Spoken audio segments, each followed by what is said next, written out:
Hey everyone, welcome back to my channel where we talk all things Canvas LMS. In case you're new here, my name is Lauren and I am the Canvas Queen. Today in this episode, it's a special episode, I'm gonna show you a conversation that I had with a wonderful person named Maya. Maya is from Canada and runs an education company called Impact Learning Company. And I found her through Instagram, which was really fun. I actually just was looking for people to network with and happened upon her Instagram. And when I saw her Instagram page, I knew that we had to talk. And so it was an awesome conversation discussing all things education and the future. And so I'm really excited to share it with all of you. But before I show you that conversation, I would really appreciate it if you could support this channel by liking this video and subscribing. I just discovered in my analytics that 60% of you that are watching are not subscribed. So please, if you would subscribe, it just helps me reach a lot more people that I can help with Canvas LMS. All right, let's get into the video. All right, well, I'm so excited to have Maya here today, and we're just gonna hear a little bit about her story. So Maya, take it away. Tell me all about you and tell me your story. Yeah, well, thank you so much for having me, Lauren. I definitely have a bit of a unique story when it comes to my path in education. I was that kid who grew up with a whole school set up in her basement. I made my sisters play school with me. Like, I spent my money at the teacher store as like a 10-year-old. Like, I loved it. I had this natural instinct to be a teacher. And as I grew up, I explored other interests. And honestly, it was a lot of people telling me, don't be a teacher. You can do so many other things. Don't just be a teacher. I was like, what do you mean? Like, I love teaching. It's what I love to do. I started teaching dance when I was 16, 17 years old. So I kind of continued to find my love of teaching. When it came to time to go to university, I said, okay, I love business. I love teaching. I love all these things, but I'm going to pursue business instead. And I took that path. And about 2 years in, I was running, actually, a big part of this was about 2 years in, I started a business, which was teaching dance in schools. So I was combining a bunch of things that I love to do. I started growing a team and I had a bunch of instructors who were teaching dance classes. And what I ended up finding was my favorite part of running the business was writing the curriculum. Okay, awesome. So it was kind of a funny way to come about finding curriculum because I hadn't really been super introduced to it prior. Yeah. So I kind of decided, okay, I'm going to finish up my degree and I'm going to pursue a master's degree in curriculum. So fast forward, I get there, I'm still teaching dance, I'm still running my business, starting a master's degree in education. Everyone's like, oh, so where do you teach? And I was like, I don't. It was kind of funny. I was definitely kind of felt like, the odd one out. But I actually decided then to take on like a long-term sub position in a local private school. At least for me here in Ontario, you don't actually need your teaching credentials to teach in a private school. So because I was doing Yeah. my master's and I had a little bit of background from teaching dance, I was able to kind of go in as a sub. So I did that for about 6 months. COVID hit. I could no longer teach dance classes in schools. I couldn't Oh, do any of that. So I finished up my degree and realized like I really loved this curriculum side of things. Um, Fast forward now, I guess. yeah, Oh you're my in goodness, your I finished. doctorate program, Yeah, right? I finished my That's so exciting. master's in 2020, Mhm. and I started my Doctor of Education in 2021, specializing in curriculum.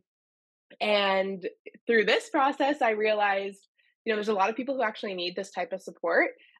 So I'm still not in a traditional classroom, but instead I actually have my own education agency. So we support businesses with pretty much anything to do with their education experience. Initially, it started out just as a curriculum consulting company, but it's evolved over the past 2 years just from people saying, hey, well, can you help me with this side of my business and this side of my business. And it's really grown to be a place where mostly small, medium-sized businesses can come and get support for things that are a little bit more niche to the education world. That's so cool. I really that's kind of like I feel like how we met too, Yeah. because my master's is in learning experience design and I just started like searching up learning experience design and that's how I found your Instagram and I was like really excited. I was like I have to talk to this girl and like see like what she's gone through and like her experiences and how it led her into this area. So that's really awesome. So thanks for sharing that. Mike, I guess like it's so funny how when like there's certain people who they think like, well, I've never really been in the teaching area, but I've taught this. And Yeah. I think in a lot of way, like there's a lot of teachers out there that have never stepped Yep. foot in a classroom. So it's really cool to Totally. hear your experience. So when you were doing like curriculum sorry, for your master's, was it curriculum design or curriculum instruction? It was curriculum and pedagogy, so really just Yeah, curriculum broadly. curriculum. There you go. Was your intention to do, like, K-12? Was your intention to do, like, dance curriculum? Or was it just more so just, like, consulting on all Yeah, areas, higher ed? What was your idea there? that's a great question. So when I started, honestly, I'm trying to think, like, I feel like I don't really know. I just realized I really liked what I was doing at the time, so I was kind of just rolling with life at the beginning of it, still teaching dance. But my area of interest from a research perspective is K through 12. Okay. And actually it's all elementary. So it's like 1 through 3 more or less. Yeah. And then I'm kind of on 2 research projects. So my personal project is kind of 1 through 3, and then a project that I'm like an assistant on is actually higher ed curriculum. So I'm seeing both sides of it. Which is again unique because most people kind of specialize, whereas I'm on both ends of the spectrum. Yeah. Um, and it wasn't actually until getting into the program, meeting people, and then honestly, like a lot of just notifications from like LinkedIn and places like that, that I realized how many jobs utilize learning experience designers, instructional designers, curriculum writers. Like, I remember the first time I saw Sephora had posted for an instructional designer, and I like my mind was blown because I had never realized that Yeah. like all of these big companies need instructional design too. And that was early on in my master's degree that I realized, like, oh, this is a lot bigger than just, I can only work in a school board or I can only work for a textbook publishing company. Like, it was really interesting to kind of see my world open up in terms of the possibilities that could come out of a career in curriculum.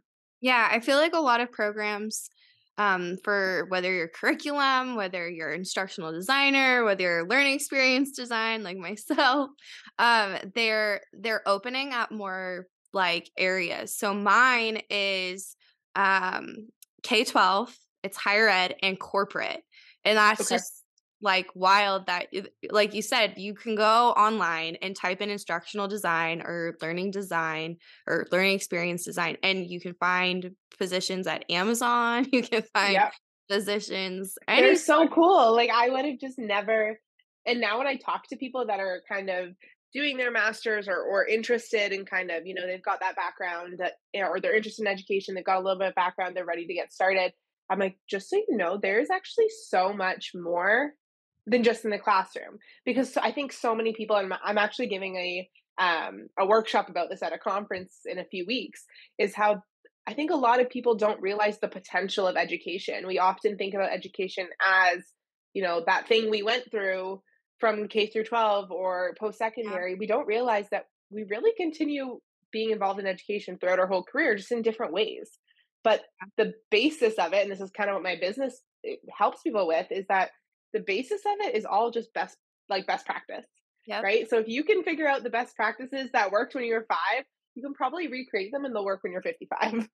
Yeah, I think that's yeah, I think for you're forever a learner. Yeah. You never stop learning, and I've even seen that with, like, the whole, like, learning and being a learner and then also the teacher's perspective, because now on, on this channel, I have another platform of teaching people how to use a learning management system, aka Yeah. Canvas. Mhm. But yeah, it's just so interesting. So I guess my next question is like talking about education, talking about curriculum and like digital products and all of that. Like, where do you see the future of education heading? Whether that be, we can even talk about each category. We could talk about Yeah. K-12, we could talk about higher education, we could talk about corporate, Yeah. even where do you see? I think my biggest interest is K-12 Yeah. and where that's going. So maybe we could start there. Totally. Where do you see Yeah. that? I mean, I would so my research, my doctoral research is kind of a method of experiential learning for elementary ed. Um, I would love to confidently say that the future of education is in K through 12 education is experiential, is interactive, is engaging. I really, really hope it is, and I think we are seeing a lot of things moving that way. Um, but I think it's easy to fall into what we know. So I'm always, I'm cautiously optimistic that we could see a future that is very, very engaging. And I really love the interdisciplinary learning at that, especially kind of K through 8. I'm a big, big believer in interdisciplinary, really just getting kids like doing things and Yeah. learning through doing. I know that's kind of the artist in me and the entrepreneur in me that wants to like create and learn as I go. And I really hope that and I think based on what I'm seeing happening at, academic conferences and happening kind of on the research side, I know there's a lot of people who are hoping to see these pushes. It's just a matter of when and where these things are actually going to Yeah. happen. Um, in post secondary, I think we're going to see a huge, I'm not even going to say push to, I'm going to say a stay in online learning. I think that the whole COVID world benefited post secondary in a way because I think they were able to set up those systems and students got used to it. Like I know Yeah. a lot of people who now given the chance, they'll do online instead for various reasons. Um, my doctorate now is it's called a hybrid program, but it's 99% online. Yeah. I go, I've in 2 years, I've spent 2 weeks on campus. Um, I think, and that was a pre-COVID. It's always been like that. So that wasn't a COVID decision. But I think people like me who are confident enough learning in an online and learning environment will continue. And people that had never experienced it are going to also continue, which I think is Yeah. unique. Um, and in terms of corporate, I think we're going to see a big push, I guess, for learning because I think everyone is looking for continuous professional development these days. I was just chatting with a friend a few days ago who said that their partner is staying at their current job strictly because they offer free professional development.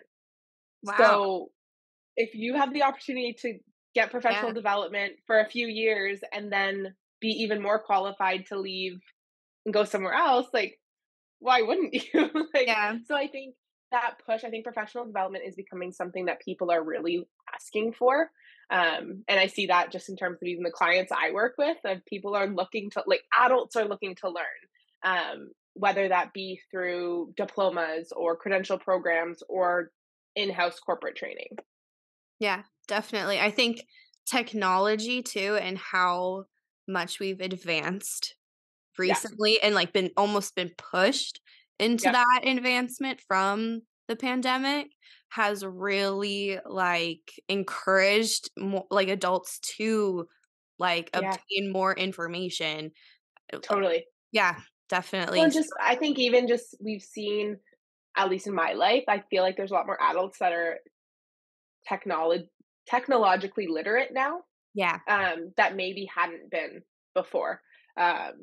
Just because they hadn't, they go to work, they do their jobs, they know how to use the computer for the things that they needed to do. But I feel like a lot of individuals who maybe weren't so tech savvy are now opened up to that world a little bit more. Yeah, it is interesting too how at least this is what I've seen a little bit, is how you have those adults who are becoming more digital literate, and then you have, like, the kindergartner Oh my who gosh, it's crazy. Yeah. So I guess, piece of my story that I left out, but was a very unique experience. And I don't know if this happened everywhere. I know it I heard it happening kind of across Ontario, but I'm not sure even across Canada if was happening. But during COVID, this thing popped up called learning pods. And basically, it was families who didn't feel comfortable sending their kids back to school, but still wanted social interaction. Oh, cool. So they would make like mini like, schools almost. So Aw. I ended up teaching a group of kids in my neighborhood, for about 4 months. I ended up moving and having to give them off to another teacher, but, so for 4 months, there was 7 kids and me, and there was 2, I wanna say 2 in kindergarten, 2 in grade 1, 2 in grade 2, 1 in grade, like, we had a big span of ages, Yeah. um, and my goodness, like seeing what these kids could accomplish, both good and bad, honestly, was crazy. I had one girl, she was in grade 1, and just the loveliest kid. And I get a note from her teacher, from her online teacher, saying like, "Oh, where was she? She's not paying attention." I'm like, "What do you mean? I'm looking at her. She's in class." Like, this girl had figured out how to get onto YouTube, mute her teacher, and watch YouTube instead at like Yep. 6, 7 years old. I'm like, my mind was absolutely blown at how these kids could just do that. And even just seeing like my kindergartners who at the start of the year, couldn't type their name. And then by the end, are typing little sentences. Like, I just think it's Yeah. honestly, it kind of scares me, but it's also really cool. They are like little sponges, and Yeah. sometimes I feel like they just come out of the womb, like, knowing how to use technology that Yeah. like, yeah, I when I was in the classroom, I felt like I know a lot about, Canvas LMS, and what was interesting is, like, then the kids would be like, "Well, did you know this though? Did you know that?" And then I would be learning from them too. So Yeah. it is interesting, and they can use their, technology literacy superpowers for good or bad. Totally. I Totally. But I think Yeah, um it's really cool to see what these kids can accomplish. And I yeah, think especially in those younger grades, I think having someone set up a good system is key. That was one thing yeah, that I definitely. learned through that role as a little like online school teacher, that came into a lot of the work that I do now. Is I feel like at the time it was still pretty rushed back into online learning, at least here. And a lot of our younger grade teachers didn't know how to make it interactive yet. And so I saw kind of what wasn't working, and I've been able to actually use that knowledge to now pivot and really help my clients set up systems that do work. Because I Yeah, think, yeah, utilizing it like an LMS to its full extent and being able to utilize things like interact like Google Slides and Google Docs and different things where you can create really, really cool things if you have one, the time to figure out how to do it. yeah. And two, you have students who are willing to learn and engage with you too. Absolutely. Yeah. And so that's a great question, especially like with your business. Ha have you seen like this is what I've seen. I've seen a lot of teachers coming back to the classroom, the physical classroom, and they don't want to touch like the computer. They don't want to touch the technology. They just want to do prints, handouts, paper pencil, you name it. And in a lot of ways I understand it because there's a learning curve for a lot of these teachers who have been in the profession for 25 plus years. And so I feel like that's kind of also like where your business comes into play. So Yeah. yeah, so like how do you help like the individual educator, or are you more so is your business like for schools, districts? How does that work? Yeah. Yeah. So when I started the business in the beginning of 2021, I had a few kind of like freelance people that I was working with, and I went, well, I have a few clients. I'm just going to make a business and see what happens.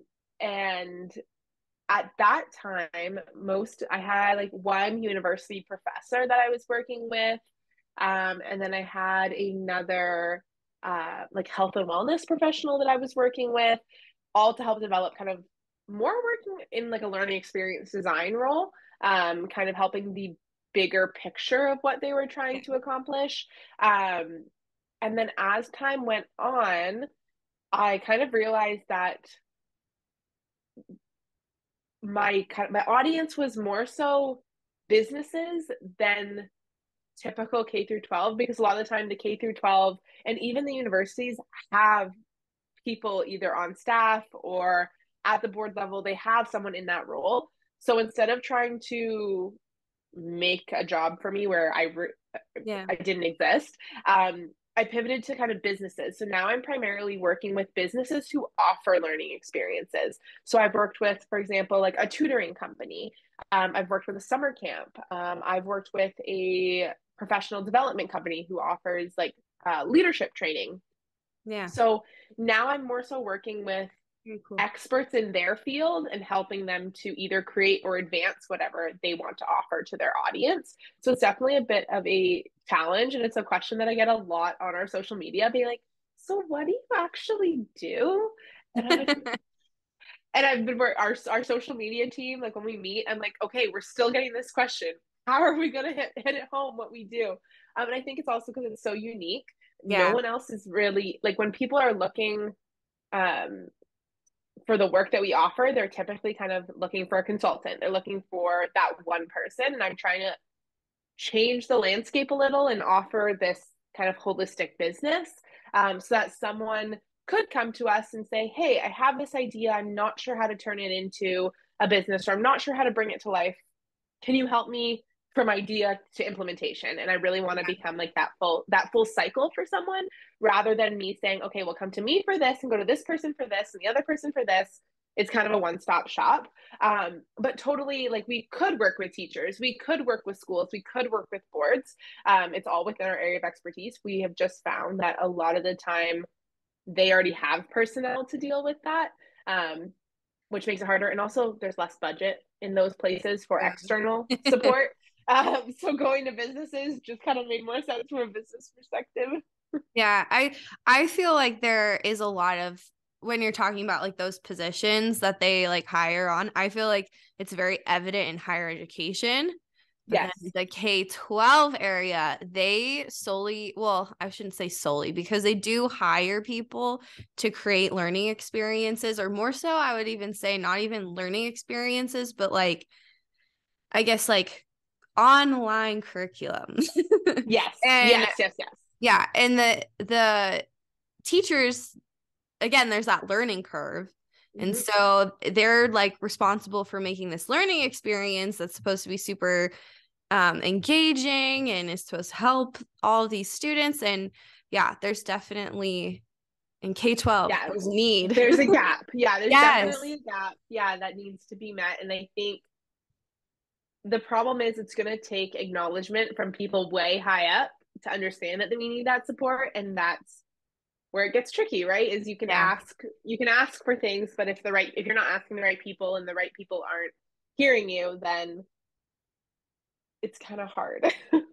And it's hard in the school system. Like, I know even from my previous business when I was teaching dance in schools, you'd ask one person, what's the best way to get into a school? They'd say, well, go to the principal. You'd ask someone else, and they'd say, go to the superintendent. And you'd ask someone else, and they'd say, go to the board, right? So you can never, at least in my experience, never get a clear answer of who you were supposed to ask, anyways. Yeah. True. And I think that's why, like, for me, I am in the trying to be anyway in the business of helping the teacher, Yeah. because that is not a hard way. Like, I've learned, at least through using like certain resources and apps and things, if you can if the teacher wants it, then the teacher will tell the principal, and then the Yes. principal will tell the superintendent, Exactly. and then Yeah. that, yeah. And so that's kind of like where I feel the need is I just want to help the little guy, the little educator. That Yeah, used to totally. be No, I me. think, Yeah. yeah, and I think that's so important. And that's, if I think back to when I was like in my undergrad and I was thinking about what I wanted to do, I always said I wanted to teach the teacher. Um, Yeah. so while I think my goal and my path has shifted, I think in a way I'm still teaching the teacher, just not a classroom teacher. I'm teaching Yeah. teacher in a different sense. Yep. And it's like that umbrella that we kind of Yeah, talked about of like you can be an educator not just in a K-12 classroom or in a higher absolutely. education environment. You can have a business where that's literally what you do is you teach Yeah, people how to use a certain product or professional development. Absolutely. totally. We're all learners and we are all teaching each other. That's I think what Exactly. And I think it's so cool, especially in the work that I do. I get to learn a lot about what other people do. So, for example, when people often ask me, like, so, like, what's your niche? Who do you work with? I'm like, well, everyone. They're like, well, what do you mean? I said, well, I bring the curriculum best practices. If you want to bring your med school knowledge, if you want to bring your engineering knowledge, if someone else wants to bring their, dramatic arts knowledge, whatever it might be, Yeah. you bring the content, I bring the best practices, we work together to build something. So it's kind of unique, and I've got the opportunity to learn so much because I get to work with so many cool people who are experts in their own fields. Yeah, absolutely. And do you feel like social media, because you talked about your Instagram a little bit and your Yeah. social media team, do you feel like social media has been an outlet not only for your business and advertising, but a way to like educate other people or to learn from other people?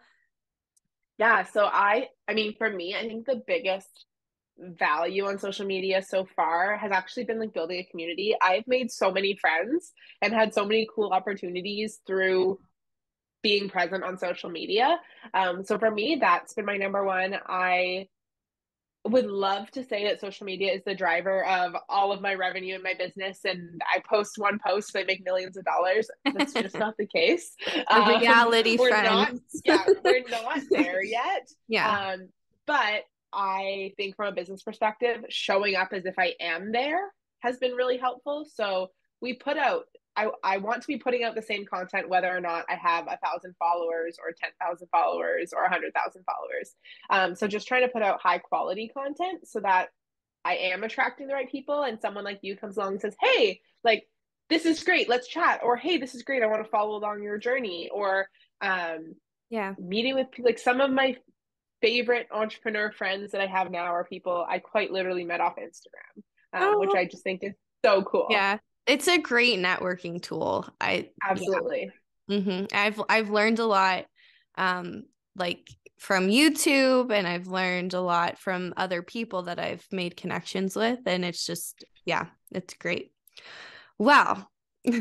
I don't have any more questions for you, but this has been so great and it's been so wonderful getting to know you. Is there anything else that you'd like for us to know?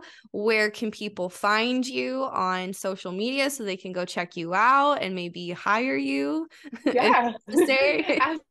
Absolutely. Yeah. Yeah, so you can find me on Instagram at Impact Learning Company. That's also our website, Impact Learning Company. You can also find me personally on my personal website, which is just mayasaggar.com. Feel free to connect, reach out, even if you have a question, idea, if you want to have a coffee chat. I love to chat about all things education and business, and I would love to connect with people. Yes, that sounds great. Well, thank you so much, Maya. I want to thank you guys so much for watching. This was an awesome conversation. I want to again thank Maya for being a part of this video and letting me interview her and pick her brain. If you want to find out more information about Maya and her company, it's located in the description of this video. Again, thanks so much for watching, and I'll see you guys next time.